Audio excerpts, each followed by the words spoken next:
নমস্কার। আজকে যে কেসটা আলোচনা করব বা দেখাবো সেটা একটা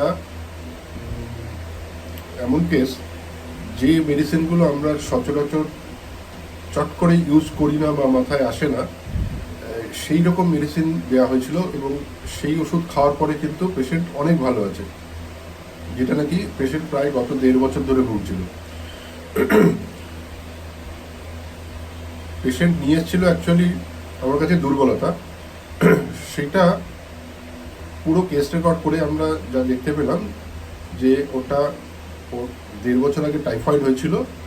তারপর থেকে ঘুরে ঘুরে ঘুরে ঘুরে এই দুর্বলতা ঘুরে ঘুরে ঘুরে আসছে। যখনই দুর্বল মনে হয় সে অ্যালোপ্যাথিক ডাক্তারের কাছে যায়, বিভিন্ন রকমের ওষুধপত্র খায়, টনিক টনিক এটসেট্রা এটসেট্রা। কিছুদিন ভালো থাকে, কিছুদিন বলতে হয়তো 2 সপ্তাহ 3 সপ্তাহ, খুব বেশি হলে 1 মাস ভালো থাকে। পরের মাসে আবার সেই দুর্বলতা তাকে ঘিরে ধরে, আবার তাকে ডাক্তারের কাছে যেতে হচ্ছে। এইটার জন্যই গত 1.5 বছর ধরে এই সমস্যাটার জন্যই সে ভুগছে বলে আমার কাছে আসে। মেডিসিনটা যেটা দেওয়া হয়েছে সেটা হলো ওই আমাদের একটা বলা হয় যে মেডিসিন, যে কোনো রোগ যদি কিছু ক্রনিক ডিজিজ এমন কিছু থাকে কিছু কিছু ক্ষেত্রে, যেখানে একটা পার্মানেন্ট ডিসক্রেশিয়া তৈরি করে পেশেন্টের ওপর।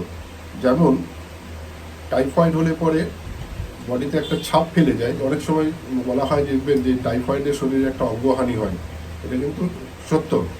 বিভিন্ন জায়গায় একটা প্রবলেম একটা করে অ্যারাইজ করিয়ে দেয় এই ধরনের বড় অসুখগুলো। অনেক সময় মিজলসের পরে কোনো একটা অঙ্গহানি হয় বলা হয়, ঠিক সেরকম এর দেখা যাচ্ছে টাইফয়েডের পর থেকেই একদম স্পেসিফিক্যালি যে একটা দুর্বলতা ঘিরে ধরছে, তাকে কোনো সময় ছাড়তে চাইছে না।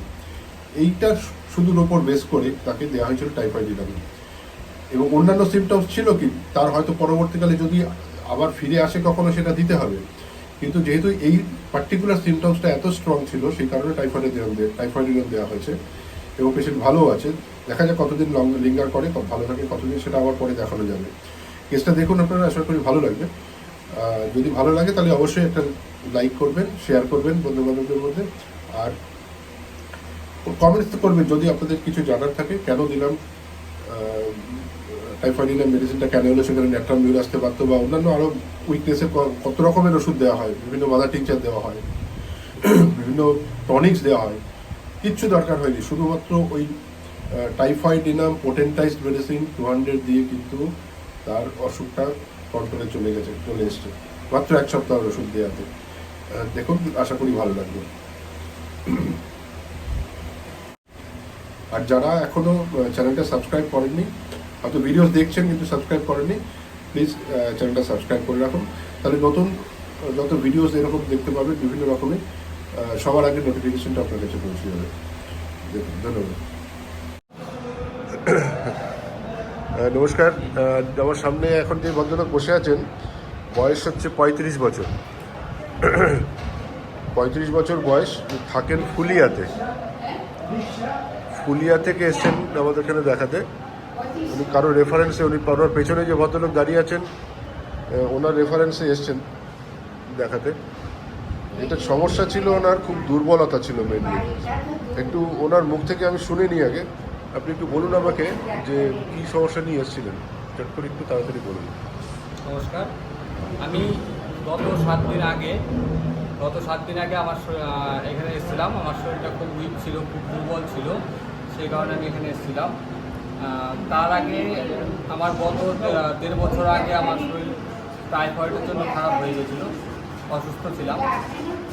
তো তারপর থেকে আমার শরীর ঘন ঘন দুর্বল থাকতো। আমি সেই কারণে ডাক্তারবাবুর কাছে এসেছিলাম। তা এখন 1 সপ্তাহ পর আবার আজকে আসলাম। তো 1 সপ্তাহ ওষুধ খেয়ে আমার শরীর এখন অনেকটা ভালো। আচ্ছা, যেটা মেইন প্রবলেমটা ছিল ওনার, সেটা আমি একটু বলার চেষ্টা করি। যে ওনার 1.5 বছর আগে ওনার টাইফয়েড হয়েছিল। 1.5 বছর আগে টাইফয়েড হয়েছিল, তখন আইসিইউতে ভর্তি হতে হয়েছিল। তারপর থেকে দেখা যাচ্ছে ওনার একটা রেকারিং উইকনেস, অর্থাৎ ঘুরে ঘুরে ঘুরে ঘুরে আপনার দুর্বলতাটা আসে, তাই তো? হ্যাঁ। গত 1.5 বছর ধরে। হ্যাঁ। এবং প্রায় মাসে একবার বা 2 মাসে একবার আপনাকে ডাক্তারের কাছে যেতে হতো অ্যালোপ্যাথিক ওষুধ দেখাতেন তখন অ্যালোপ্যাথিক ট্রিটমেন্ট, ওই দুর্বলতার জন্য যেতে হতো আপনাকে। হ্যাঁ ওনারা দিতেন, আপনি 5-7 দিন 10 দিন 15 দিন ভালো থাকতেন, আবার আস্তে আস্তে দুর্বলতাটা ফিরে হ্যাঁ আসছিল। হ্যাঁ, অবশ্যই। এটাই ওনার চিপ কমপ্লেন ছিল। তার সাথে রোদে গেলে পরে মাথা যন্ত্রণা, এগুলোর এই দুর্বলতা এটা এবং অন্যান্য কিছু কিছু সিমটমস আছে ওনার, যেটা নাকি ন্যাট্রামিউরের মতন, চেহারাটাও ন্যাট্রামিউরের মতো, কিন্তু খুব একটা আনকমন মেডিসিন ওনাকে প্রেসক্রিপশন করেছি আজকে। সেটা আমি কেন করেছি ব্যাখ্যা করে বলে দিচ্ছি। যারা ফ্যামিলি হিস্ট্রিতে দেখা যাচ্ছে হার্টের কমপ্লেন আছে এবং ক্যান্সার রয়েছে, এছাড়া উনি গরমে কষ্ট বেশি পান, হট পেশেন্ট, জল তেষ্টা প্রচুর, জিভে কোটিং আছে, একটু ট্রেমর আছে, ঘাম হয় কপালে এবং টিপ অফ নোজ, নাকের মাথাটায়, খেতে ভালোবাসেন ঝাল, লবণ, তেতো, ডিম, ঠান্ডা খাবার, মিষ্টি, এগুলো পছন্দ করেন।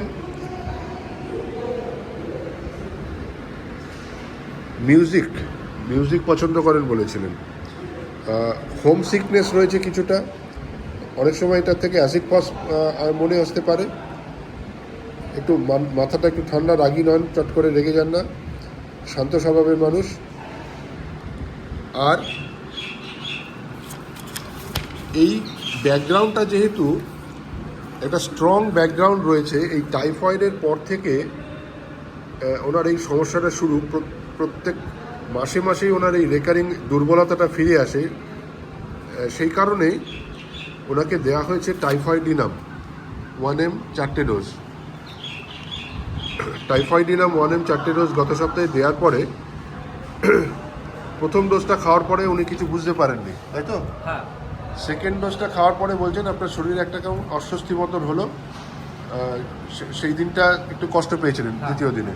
তারপর থেকে থার্ড ডে টু অনওয়ার্ডস, তারপর থেকে আপনি কিন্তু এখন ভালোর দিকে রয়েছেন। এই মুহূর্তে আপনার সমস্যা অনেকটাই কম, অনেকটাই কম এবং আগের থেকে অনেকটা ভালো আছেন আপনি।